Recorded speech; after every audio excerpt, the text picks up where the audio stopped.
आज का टॉपिक है रिगार्डिंग स्मॉल फाइनेंस बैंक। तो क्या न्यूज़ है? सो ये आरबीआई का प्रेस रिलीज है 7 अगस्त 2025 का। So RBI grants in principle approval to AU small finance bank limited for transition into universal bank. मतलब अभी एक इन प्रिंसिपल अप्रूवल मिल गया किसको? एयू स्मॉल फाइनेंस बैंक को, ताकि वो यूनिवर्सल बैंक में ट्रांजिशन हो सके स्मूथली। तो इस चीज़ के लिए यूनिवर्सल बैंक के लिए जो कुछ क्राइटेरिया फुलफिल करना होगा वो उसको फुलफिल करना ही होगा, तभी वो स्मूथ ट्रांजिशन पॉसिबल हो पाएगा। लेकिन ऐसा कुछ सर्कुलर है जो आरबीआई ने निकाला कि आप ट्रांजिशन कर सकते हो?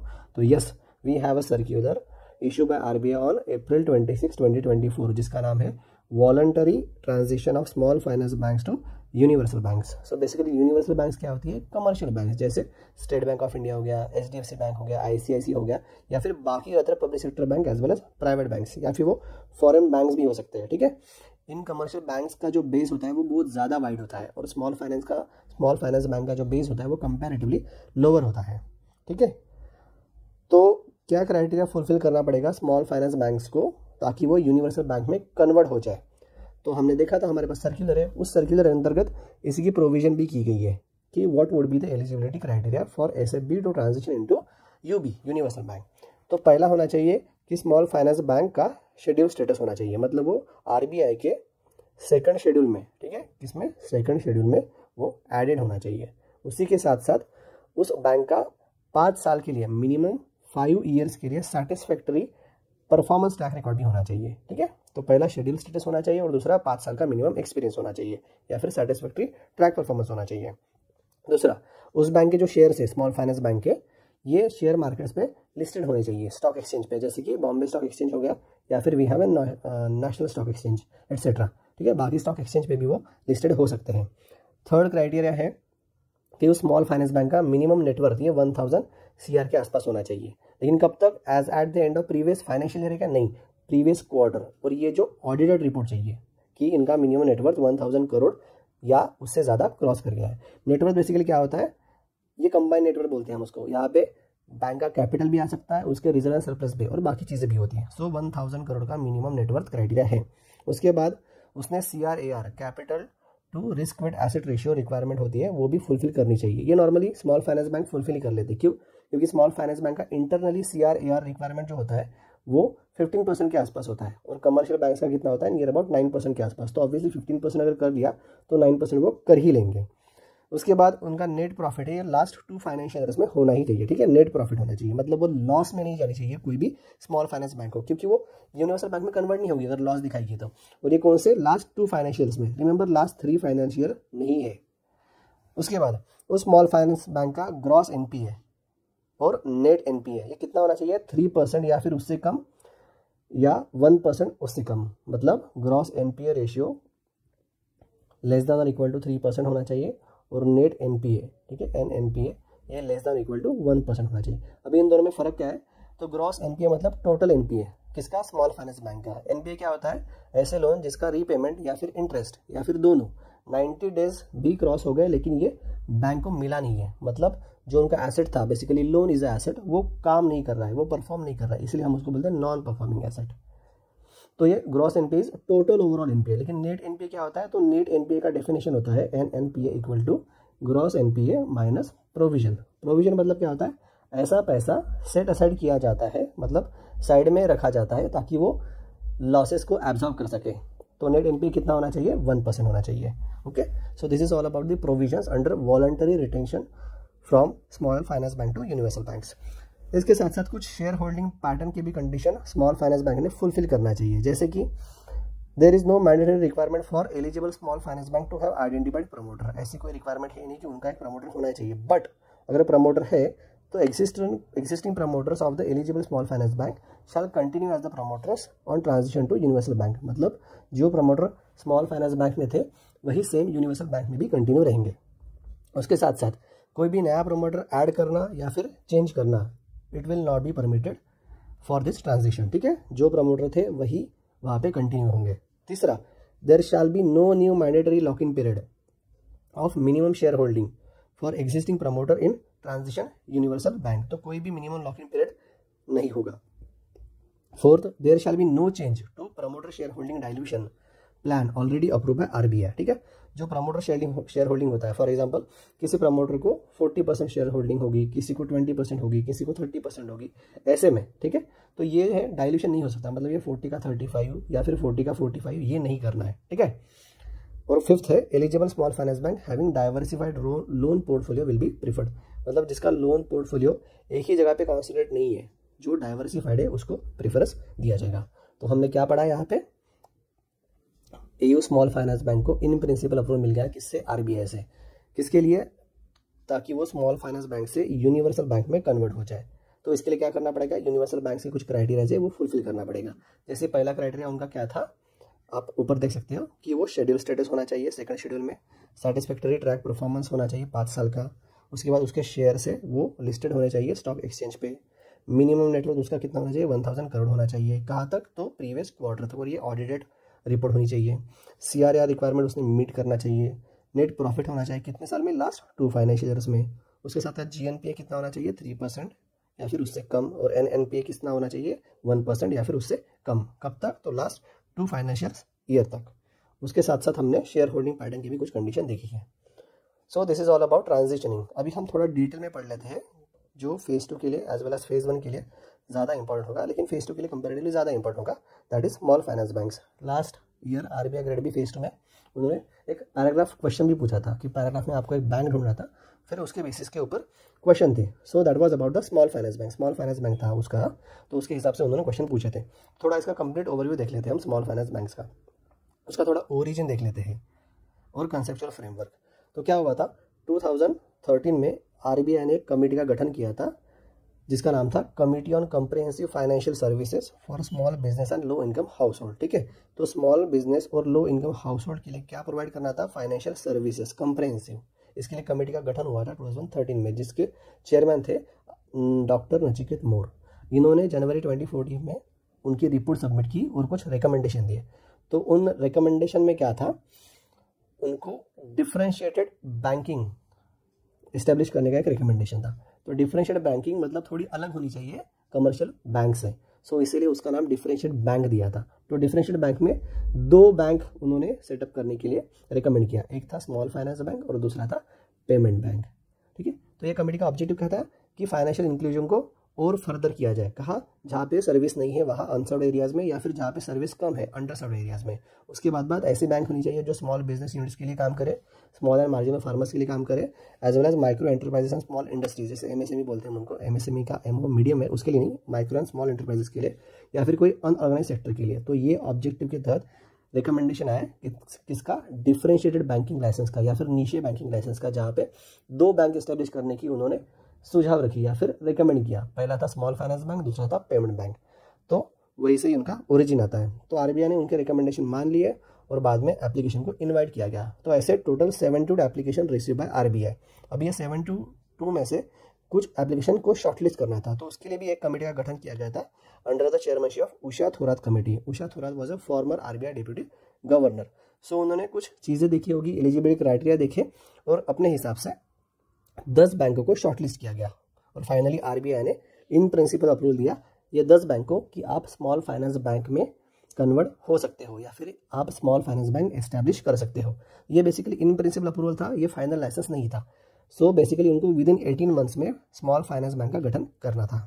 तो ऐसी ही पहली स्मॉल फाइनेंस बैंक जो ऑपरेशनल हुई उसका नाम था कैपिटल स्मॉल फाइनेंस बैंक, ठीक है। ये पहले क्या था, लोकल एरिया बैंक था कैपिटल, जो कहाँ पे स्थित था, पंजाब में स्थित था, ठीक है।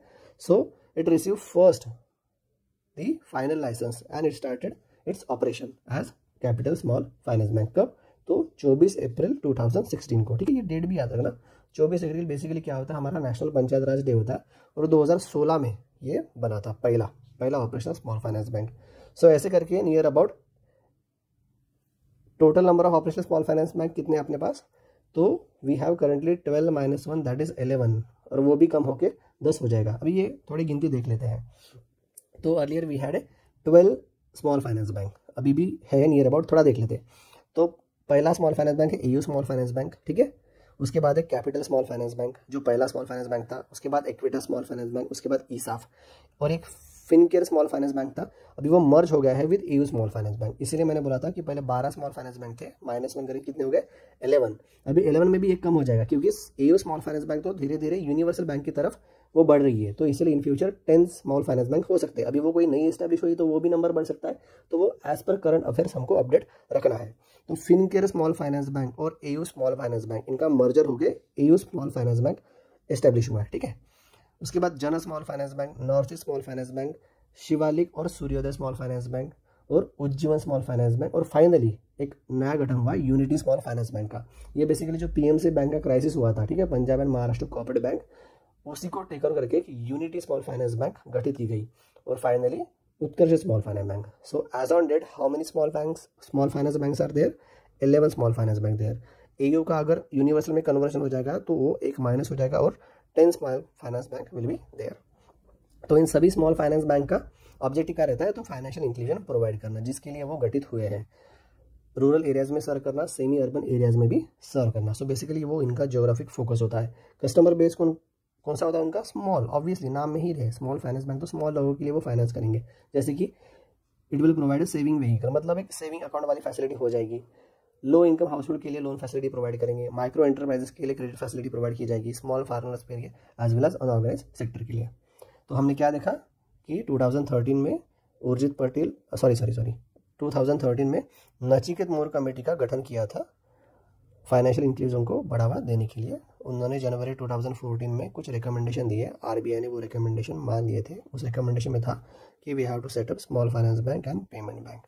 तो स्मॉल फाइनेंस बैंक के लिए एप्लीकेशन बुलवाए गए। नियर अबाउट कितने एप्लीकेशन आए? मोर देन 70 एप्लीकेशन आए थे। सो उनको शॉर्टलिस्ट करने के लिए हमारे उषा थोरात कमेटी बनी थी, उन्होंने कुछ नंबर शॉर्टलिस्ट कर लिए थे और ऐसे 10 बैंकों को इन प्रिंसिपल अप्रूवल मिला था। और सबसे पहली वाली बैंक कौन सी थी? तो कैपिटल लोकल एरिया बैंक, जो बाद में कन्वर्ट हुई कैपिटल स्मॉल फाइनेंस बैंक में। सो एज ऑन डेट कितने स्मॉल फाइनेंस बैंक है?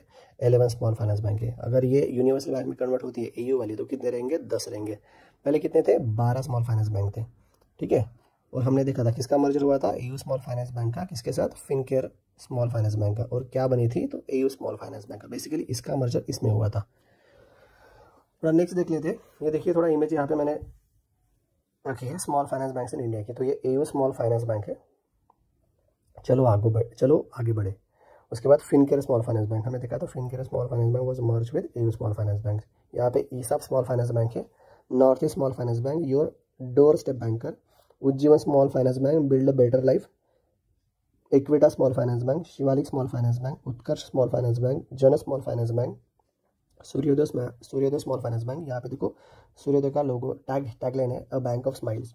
और बाद में यूनिटी स्मॉल फाइनेंस बैंक, जो हमने देखा था पीएमसी बैंक को टेक ओवर करके नई स्मॉल फाइनेंस बैंक बनी यूनिटी स्मॉल फाइनेंस बैंक। और यहाँ पे कैपिटल स्मॉल फाइनेंस बैंक जो सबसे फर्स्ट स्मॉल फाइनेंस बैंक है। उसके बाद थोड़े उसके रेगुलेटरी ऑपरेशनल फ्रेमवर्क्स देख लेते हैं। पहला है eligibility criteria for setting up small finance bank. तो स्मॉल फाइनेंस बैंक सेटअप करने के लिए क्या क्राइटेरिया होना चाहिए? पहले बात तो कि कौन कौन सेटअप कर सकता है। तो एग्जिस्टिंग एनबीएफसी सेटअप कर सकती है, existing micro finance institution, existing local area bank, जैसे हमने देखा था एग्जांपल किसका? कैपिटल लोकल एरिया बैंक का, जो कैपिटल स्मॉल फाइनेंस बैंक बन गया। उसके बाद इवन इंडिविजुअल भी आ सकता है या फिर कोई कंपनी भी आ सकती है ओपन करने के लिए, if own and control by residents, ठीक है, नॉन रेसिडेंट के लिए नहीं। So they all were eligible to apply.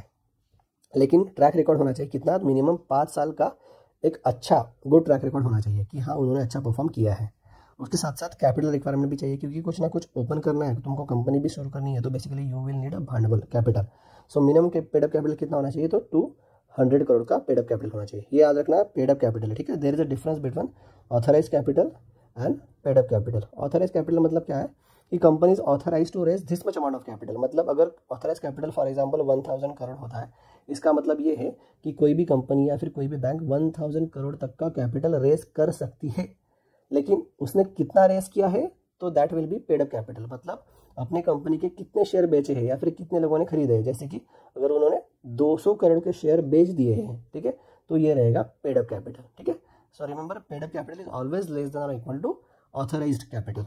तो यहाँ पे पेड अप कैपिटल असली में कितना पैसा लगाया है, सो वो मिनिमम रिक्वायरमेंट है 200 करोड़ की। उसके बाद प्रमोटर कंट्रीब्यूशन वाली भी रिक्वायरमेंट है कि जो कोई बैंक का या फिर कंपनी का प्रमोटर होगा, ही और she must hold minimum of 40% of the paid up capital for the first 5 years.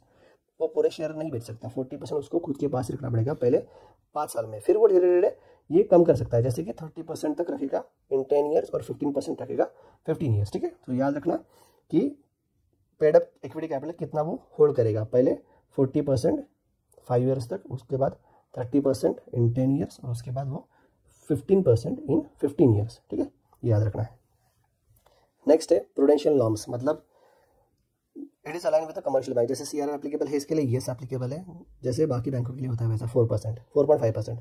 ये चेंज करता है अगर मॉनेटरी पॉलिसी वैसे रिकमेंड करती है। तो एसएलआर एप्लीकेबल है, यस कितना 18% of their NDTL, net demand and time liabilities. ये एनडीटीएल वाली कंसेप्ट सीआरआर एसएलआर सीआरआर ये बेसिकली आपको पता होगी, नहीं पता होगी तो हम मॉनेटरी पॉलिसी का जब लेक्चर देखेंगे उसमें डिटेल से ये चीज़ें पढ़ेंगे। इन द फॉर्म ऑफ, अभी एसएलआर किसके फॉर्म में रखा जाता है, तो in the form of liquid asset, जैसे गवर्नमेंट सिक्योरिटीज होगी, कैश होगी या फिर गोल्ड हो गया। और सीआरआर इसका लॉन्ग फॉर्म ये कैश रिजर्व रेशियो, सो ये कैश में रखा जाता है आरबीआई में। उसके बाद CRR capital to risk weight asset ratio कितना होना चाहिए इसका, तो मिनिमम 15% होना चाहिए। उसमें भी टीयर 1 कैपिटल में कितना परसेंट होना चाहिए, तो 7.5%। ये 7.5% में भी 6% प्लस 1.5 का क्राइटेरिया है। 6% में ये कॉमन इक्विटी टीयर 1 कैपिटल होना चाहिए और 1.5 ये 81 एडिशनल टीयर 1 कैपिटल होना चाहिए। ठीक है, या फिर अनडिस्क्लोज रिजर्व वाली चीज़ें रहती है। अभी ये CRR tier 1 capital, tier 2 capital, CET1 capital, 81 capital, ये सभी के सभी जो पार्ट है ये बेसल नॉर्म्स के पार्ट हैं। ठीक है, तो जब हम बेसल नॉर्म्स का लेक्चर पढ़ेंगे, ऑब्वियसली पढ़ेंगे ये चीज़ें हैं, तो ये उस टाइम पे हम डिटेल में पढ़ेंगे, क्योंकि बेसल नॉर्म्स बेसिकली ये रिक्वायरमेंट आ गई, ये दैट डिपेंड्स ऑन रिस्क, जैसे क्रेडिट रिस्क हो गया, मार्केट रिस्क हो गया, ऑपरेशनल रिस्क हो गया, या फिर लिक्विडिटी रिस्क हो गया, या फिर सुपरविजरी रिस्क हो गया। ये सभी के सभी रिस्क कंसिडर करके ये नॉर्म्स आ गए हैं, ये बाद में डिटेल में पढ़ेंगे हम। उसके बाद capital conservation buffer is applicable और not, no it is not applicable to small finance bank. Loan ticket size, इनमें इंटरनल क्लासिफिकेशन है या फिर इंटरनल रिक्वायरमेंट है कि जितना पैसा लोन में जाने वाला है उसका 50%, एटलीस्ट 50%, उससे ज़्यादा भी हो सकता है, वो स्मॉल टिकट साइज में होना चाहिए। ठीक है, मतलब अप टू 25 लाख का लोन 50% लोन उनका जाना चाहिए। ठीक है, मतलब स्मॉल फाइनेंस बैंक का पर्पज़ ये कि स्मॉल लोगों को फाइनेंस करना। ठीक है, जहाँ पे स्मॉल फार्मर्स आ गए, माइक्रो एंटरप्राइजेस आ गई, या फिर स्मॉल एंटरप्राइजेस आ गए, या फिर कोई अनऑर्गेनाइज सेक्टर वाले लोग हैं, उनको ये मेजरली लोन जाना चाहिए। सो at least 50% of its loan portfolio should constitute loans and advances of up to 25 lakh. इनके ऊपर डिपॉजिट लिमिट है कि अगर फॉर एग्जांपल मैंने स्मॉल फाइनेंस बैंक में एक अपना अकाउंट ओपन किया तो मैं कितना डिपॉजिट रख सकता हूँ। जैसे मैं पेमेंट बैंक में मेरी लिमिट है, जैसे मैं 2 लाख तक का डिपॉजिट रख सकता हूँ, लेकिन यहाँ पे ऐसी कोई लिमिट है नहीं, पहले थी लेकिन it was remove by RBI in 2020। अभी there is no any ceiling. FDI limit, FDI वाले भी ओपन कर सकते हैं स्मॉल फाइनेंस बैंक, या फिर पार्टिसिपेट कर सकते हैं, तो यस 74% थ्रू ऑटोमेटिक रूट उनको अलाउ है। तो थोड़ा फिर से रिवाइज कर लेते हैं, ये नाम से ये चीज़ें इंपॉर्टेंट एग्जाम में आ सकती हैं। तो स्मॉल फाइनेंस बैंक कौन ओपन कर सकता है, एनबीएफसी ओपन कर सकती है, micro finance institution, local area bank, even individual और एनी कंपनी। लेकिन ट्रैक रिकॉर्ड कितने साल का होना चाहिए उनका, मिनिमम 5 साल तक का। Minimum paid up equity capital requirement कितना होना चाहिए, 200 करोड़ का। पेड अप इक्विटी और ऑथराइज्ड इक्विटी कैपिटल मैंने आपको समझा दिया है। प्रमोटर कंट्रीब्यूशन, तो मिनिमम कितना होल्ड करना है उनको, 40%। कितने साल के लिए, तो 5 साल के लिए। उसके बाद वो थोड़ा कम कर सकते हैं, कितना, वो भी ग्रेजुअली 30% तक 10 साल, 15% 15 साल। ठीक है, सीआरआर कितना, same as other banks, SLR same as other bank. CRR कितना होता है, 15%, जहाँ पे टीयर 1 टीयर 2 की कुछ अलग रिक्वायरमेंट होते हैं। कैपिटल कंजर्वेशन बफर एप्लीकेबल है नहीं, ये वाला भी कंसेप्ट हम बेसल नॉर्म्स में पढ़ेंगे। लोन टिकट साइज, उनका मैक्सिमम जो लोन है वो कहाँ पे जाना चाहिए, अप टू 25 लाख तक का लोन में पास होना चाहिए। ठीक है, ये 50 लाख तक का लोन भी पास कर सकते हैं, लेकिन 50% जो उनका एसेट है वो basically small loan ticket size में जाना चाहिए। डिपॉजिट लिमिट है क्या, नहीं, पेमेंट बैंक की है। ठीक है, कितनी, 2 लाख वाली। FDI limit, yes 74%।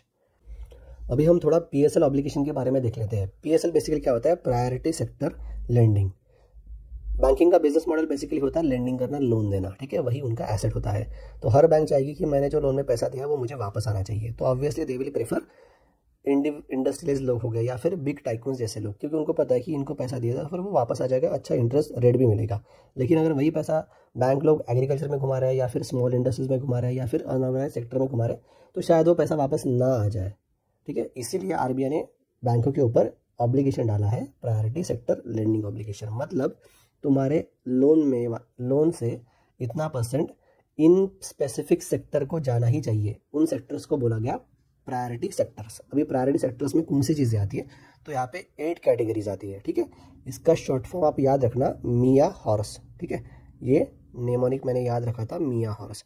तो प्राइवेट सेक्टर में कौन सी चीज़ें होती है, 8 कैटेगरी होते हैं। M for MSME, E for education में लोन जाना चाहिए, ई फॉर एक्सपोर्ट एक्टिविटी के लिए लोन जाना चाहिए, ए फॉर एग्रीकल्चर में लोन जाना चाहिए, एच फॉर हाउसिंग में भी लोन जाना चाहिए, small housing for example affordable housing में, ओ फॉर अदर एक्टिविटी, ठीक है, अदर एक्टिविटी के लिए भी लोन जाना चाहिए, आर फॉर रिन्यूएबल एनर्जी के लिए भी लोन जाना चाहिए, और एस फॉर सोशल इंफ्रास्ट्रक्चर में भी लोन जाना चाहिए, जैसे कि हेल्थ फैसिलिटीज ओपन करना, जैसे हॉस्पिटल्स हो गया, गार्डन्स हो गया, या फिर एजुकेशन फैसिलिटी जैसे कि स्कूल्स हो गए, ये इस्टेब्लिश करना। सो इन सेक्टर को लोन जाना चाहिए और ये सेक्टर्स कहलाएंगे प्रायोरिटी सेक्टर लैंडिंग्स। तो कितना परसेंट जाना चाहिए, बाकी बैंकों के लिए दैट इज 40%, मतलब जैसे एसबीआई होगा तो उसका 40% लोन ये प्रायोरिटी सेक्टर में जाना चाहिए। तो स्मॉल फाइनेंस बैंक के लिए वो कितना ऑब्लिगेशन है, ठीक है। तो अर्लियर देखिए स्मॉल फाइनेंस बैंक के लिए वो ऑब्लिगेशन था अप टू 75%, अप टू नहीं एग्जैक्टली 75%, मतलब स्मॉल फाइनेंस बैंक के ओवरऑल लोन का 75% प्राइवेट सेक्टर में जाना चाहिए, जो बेसिकली एग्रीकल्चर, एमएसएमई ये वाली चीज़ें होंगी।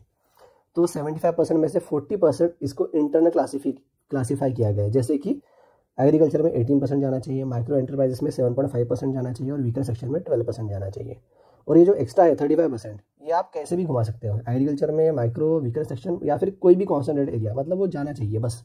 ये 40% का क्लासिफिकेशन है, इसका कोई क्लासिफिकेशन नहीं है। तो ये अर्लियर था, 75% जाना चाहिए था। बेसिकली उनका बिजनेस रेस्ट्रिक्टेड था, मतलब 25% ही वो अपने मन से लोन दे सकते थे।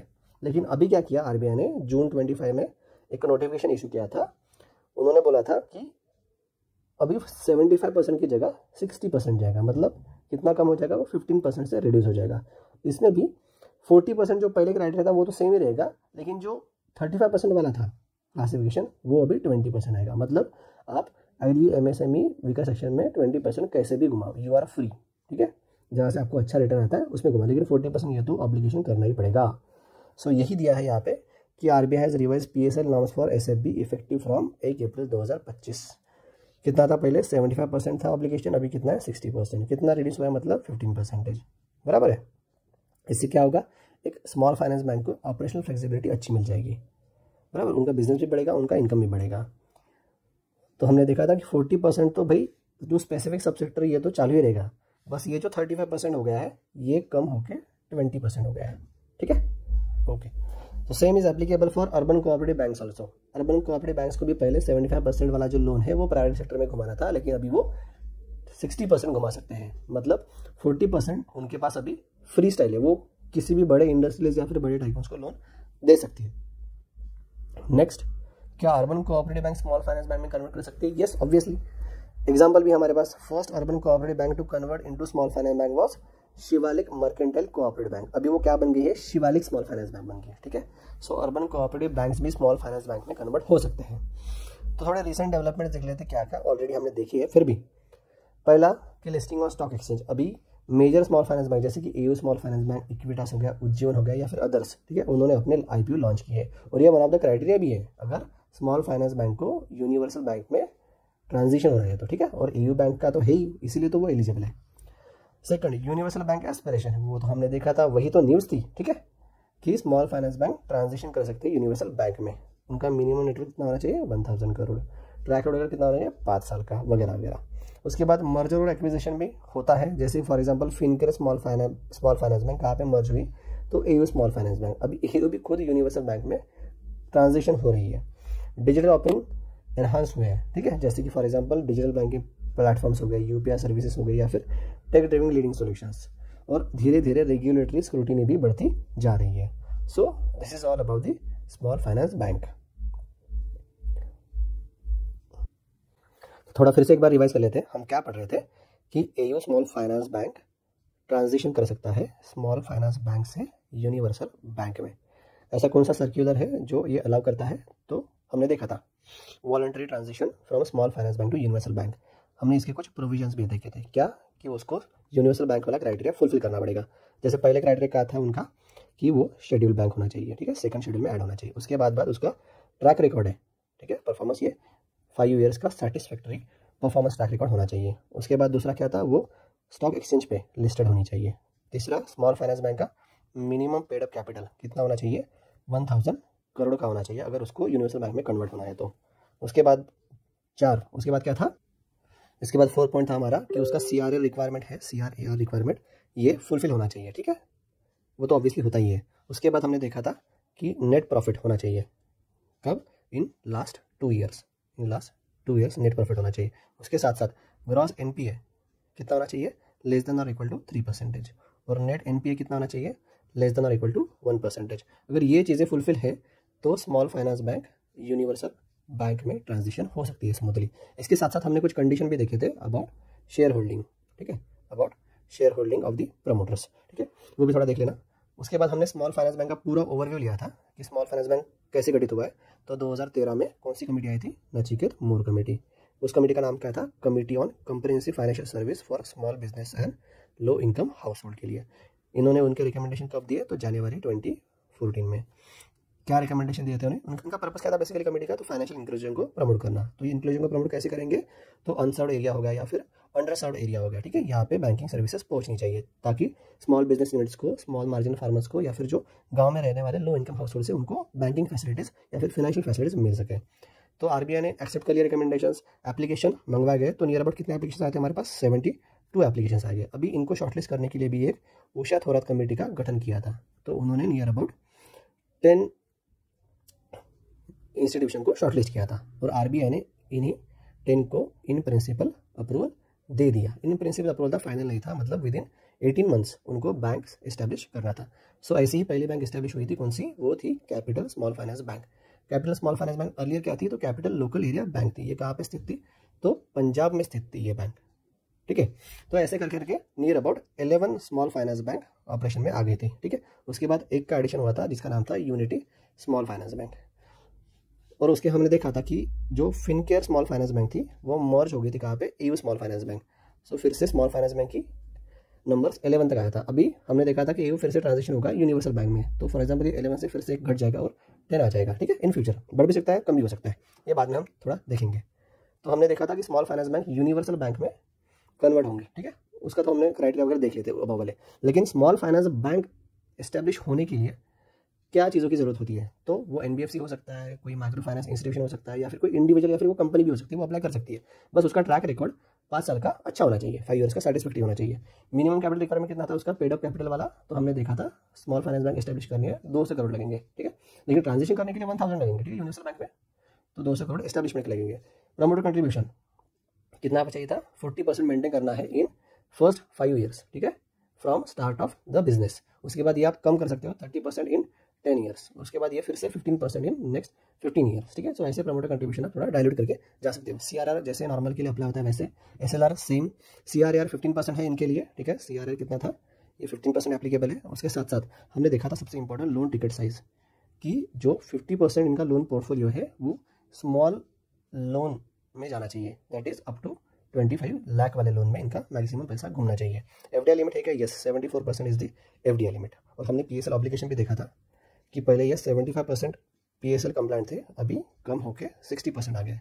और इसका क्राइटेरिया भी कैसे था, 40% प्लस 20%। और 40% कहाँ पे घुमाना था मैंने बताया था आपको, ठीक है। एग्रीकल्चर में नियर अबाउट 18% था, माइक्रो एंटरप्राइजेस में नियर अबाउट 6.5% था। उसके बाद अदर सेक्टर में नियर अबाउट ये 7.5 था, नियर अबाउट 12% के आसपास था, ठीक है। सो ऐसे ये पैसा घुमाना था, और जो बाकी था 20% आप ये फ्री हो, आप कहीं पे भी वो पैसा घुमा सकते हो। हमने ये भी देखा था कि अर्बन कोऑपरेटिव बैंक्स को भी परमिशन है, क्या देखते हैं, transition into small finance bank. और ऐसा कौन सा बैंक हो गया था, तो वो था शिवालिक मर्केंटाइल कोऑपरेटिव बैंक, जो शिवालिक स्मॉल फाइनेंस बैंक बना था, ठीक है।